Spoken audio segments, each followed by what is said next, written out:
eu tenho um terço de pessoas que aconteça o que acontecer vão votar no Lula e um terço de pessoas que aconteça o que acontecer vão votar no Bolsonaro. Eu sou adepto da política de que a calcificação é de areia, que nós temos mais gente, mais eleitores do que 3 ou 4% que estão efetivamente em disputa nisso. Mas então, se a gente for pegar esse um terço, o que a gente tem? Você é a favor ou contra o fim da jornada 6x1? 2/3 são a favor do fim da jornada 6x1. Bom, tudo bem. E a direita não tem por onde caminhar? Tem a redução da maioridade penal. 2/3 defendem a redução da maioridade penal. Então, são duas bandeiras possíveis de se colocar no campo eleitoral em que você acena para esse meio que está em disputa. Inclusive na classe C. Tá? Então, só para entender, é uma disputa do tempo, de um lado, e uma disputa de uma visão sem juízo de valor aqui, não estou entrando no mérito, tá, da disputa, mas mais punitivista, na falta de palavra melhor, para o fim da jornada 6x1. Desculpa, pela redução da maioridade penal.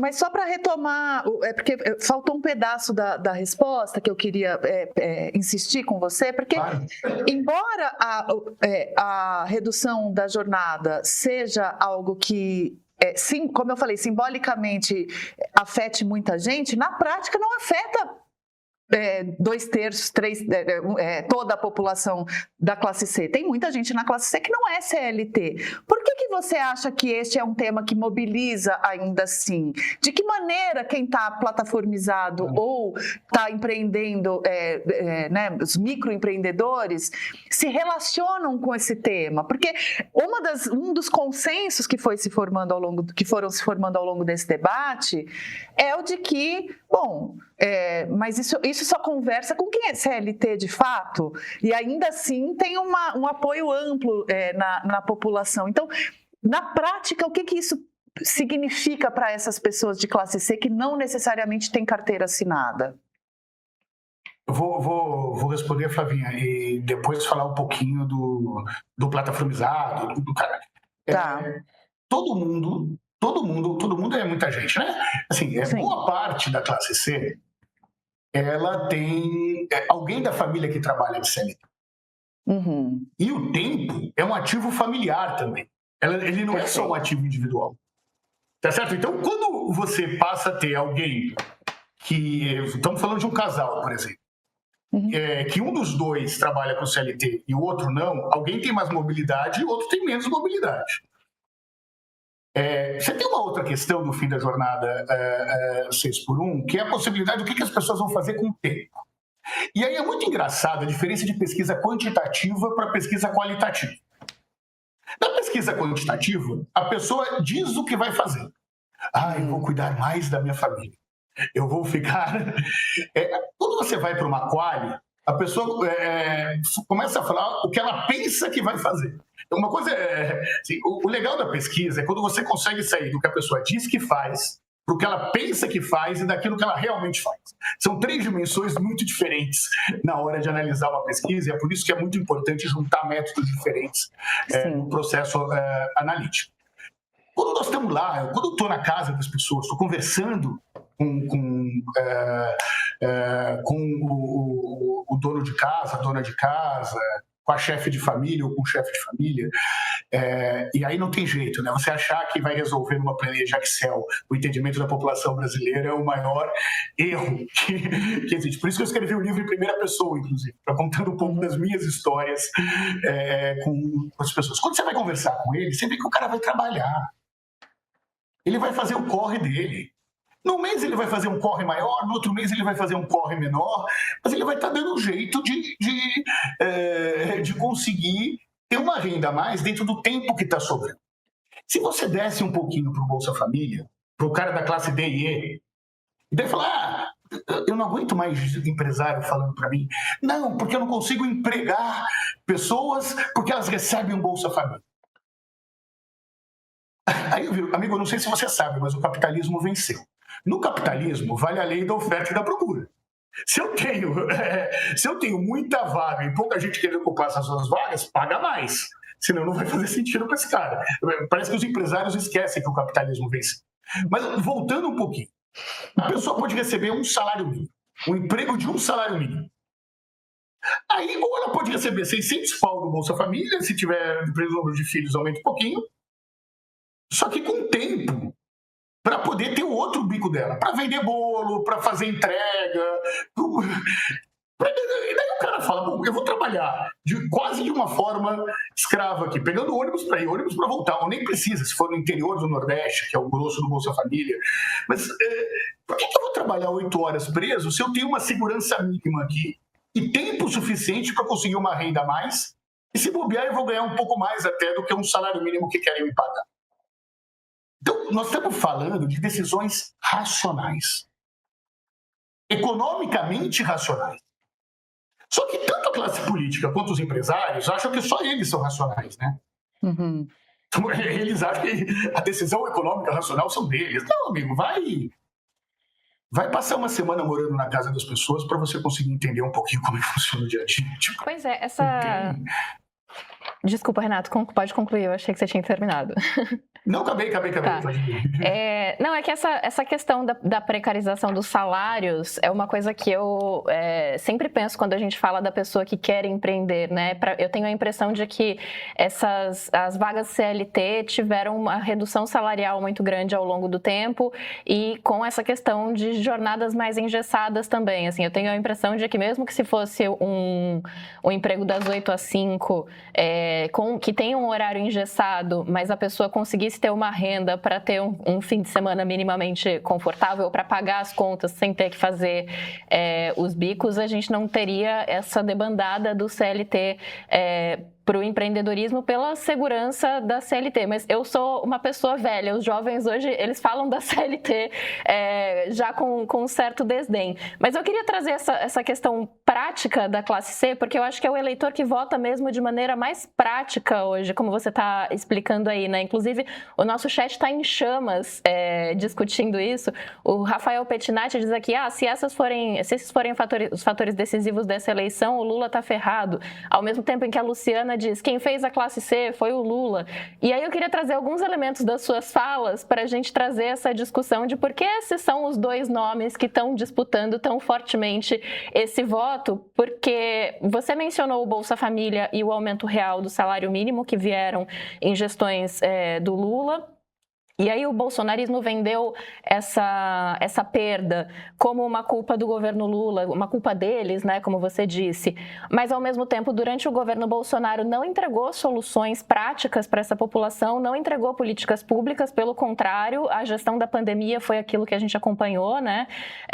Para as mulheres da periferia pegou muito a questão das armas também, né, da violência, que para elas é um problema. Aliás, as mulheres da classe C talvez sejam as eleitoras que tomam as decisões mais práticas, né? Porque elas vão querer saber da creche, da escola, do posto de saúde, enfim. É uma categoria que tem uma preocupação muito grande com políticas públicas. Ao mesmo tempo, tem esse distanciamento do tempo, porque a gente está falando aí de 25 anos, então a gente já tem eleitoras, mulheres jovens votando, que não vão lembrar de como era quando antes do aumento real do salário mínimo ou antes do Bolsa Família, e isso são direitos adquiridos mesmo, e elas estão completamente certas. Concordo que a esquerda não oferece perspectiva, mas a direita também não oferece, e a partir dessa desilusão que você mencionou também, de 16 e 18, né, que foi aquela coisa da eleição dos outsiders, que a gente teve até o Bolsonaro virando presidente um pouco nessa esteira de a culpa é deles, então vamos escolher alguém que é de fora e que vai resolver o problema. E a gente não tem nenhum dos dois lados, a esquerda não oferece mais esse sonho, a direita não oferece soluções para essas pessoas. E, ao mesmo tempo, a gente está discutindo esses dois candidatos, né? O que você acha que está acontecendo aí? Bom, quando eu comecei a estudar a classe C lá atrás, eu ouvi muitas mães falando, filho, leva a carteira de trabalho quando você sair. Se algum policial for te abordar, você mostra a carteira de trabalho e fala que você é trabalhador. Hoje, você entra na internet, vê memes mais ou menos assim, CLT, corno, loser e trouxa. Né? CLT, corno, loser e trouxa. Piadas como, você sabe o que é uma tábua de passar roupa? Claro que eu sei. Não, uma tábua de passar roupa é uma prancha de surf que virou CLT. Eu estou falando isso porque é um erro achar que o empreendedorismo cresceu ou que o trabalho é precarizado só porque, olhando só para eles, sem olhar a precarização da CLT que se deu nos últimos anos e que também afastou esses trabalhadores do mercado formal. Então, esse é um ponto. O território contra a CLT, ou crítico a esse modelo de trabalho, é um território historicamente ocupado pela direita, porque por a extrema-direita que é antissistema, não pela direita tradicional. Antissistema não é só antigoverno. É antes da sua vida depender de outras pessoas. De empresas, não os grandes empresários, mas, cara, você vai lá, você vai vencer. E aí foi o crescimento dos coaches. Os coaches começaram a crescer no espaço. Tudo isso para contar, ou para dividir, por que não tem uma terceira via? Tem uma terceira via, primeiro, porque e aí longe de equiparar os dois lados, mas ambos não sufocam o crescimento de terceiro. Ambos sufocam o crescimento de terceiro. 2, porque a terceira via é ruim para burro. Quem é a terceira via? Assim, qual é a proposta que eles têm? É uma tese desse tamanho para fazer? Qual é o discurso de futuro que a terceira via tem? Se a gente for pegar o histórico das terceiras vias, ela tentava falar para o mercado financeiro, quando para eleitora de classe C, o mercado é o Carrefour. Não tem esse tal de mercado financeiro. Não, mas nós vamos deixar as contas em dia. E desde quando o eleitor da classe C quer saber se ele quer... Não é um ponto isso para ele. Quando se fala em Estado mínimo, você vai falar para alguém que mora numa favela e 60% dos moradores de favela são de classe C, tá? Você vai falar para alguém que mora numa favela para defender o Estado mínimo. O Estado mínimo está na favela. Que não tem creche em número suficiente, que não tem escola em número suficiente, que não tem saneamento básico em número suficiente. Na favela, o Estado não tem nem o monopólio da força. Então, as terceiras vias que foram surgiram com essa narrativa. Quem é? O Luiz Felipe Dávila? Assim, o que eu estou tentando dizer é o Zema, que deu todas as declarações que ele deu com relação a isso. Eu não estou desmerecendo essas candidaturas. Eu estou dizendo que essas candidaturas, esse modelo de proposta, não é um modelo de proposta que aglutine tudo isso. Eu não acredito, sinceramente, em terceira via, hoje, que não parta de alguém que já tem um território próprio. Então, o Luciano Huck seria uma terceira via, por exemplo. Poderia crescer no cenário. Contra o Lula é mais difícil, porque tem eleitores muito, muito comuns, mas ele tem uma característica de alguém que tem personalidade própria. Agora, falar igual os meus clientes do mercado financeiro, que o Renan Santos vai crescer e vai ganhar do Lula como uma grande terceira via, porque eles vão... não me parece muito crível, não. 3 coisas que separam quem só assiste a seleção de quem realmente acompanha ela.